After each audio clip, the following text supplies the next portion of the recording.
আজকের গল্পটা একটু ভিন্ন। আশা করি সব ছেলেরই ভালো লাগবে, তবে মেয়েদের ভালো নাও লাগতে পারে।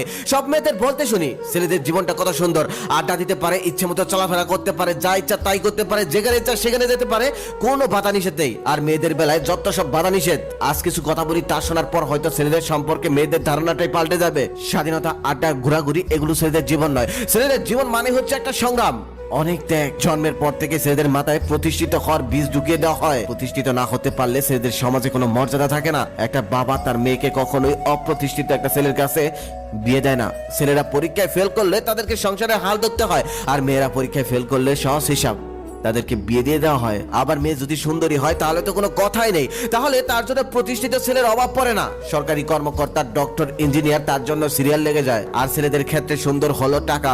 টাকা থাকলে হাজারো ক্যাটরিনা কাইফ তার জন্য অপেক্ষা করে, আর টাকা না থাকলে পাড়ার ইনামিনা টিকারাও পিছন ফিরে তাকায় না। আজকাল টাকা না থাকলে সুইট বেবিরাও পাশে থাকে না। বেবির জন্মদিনে দামি গিফট উপহার না দিলে ভালোবাসাটা ঠিক মতো জমে না। রেস্টুরেন্টের এক কোনায় বসে খাইয়ে দিতে না পারলে প্রেমটা মাখামাখি হয় না। আর এসবের জন্য দরকার টাকা, আর টাকার জন্য দরকার প্রতিষ্ঠিত হওয়া। প্রতিষ্ঠিত না হলে তুমি টাকা ইনকাম করতে পারবে না, আর টাকা ইনকাম করতে না পারলে তুমি কারোই অরিজিনাল ভালোবাসাটা পাবে না। এর জন্য দরকার প্রতিষ্ঠিত হওয়া, আর প্রতিষ্ঠিত হওয়ার জন্য অনেকটা কষ্ট করতে হয়, অনেকটা সংগ্রাম করতে হয়। আমাদের চার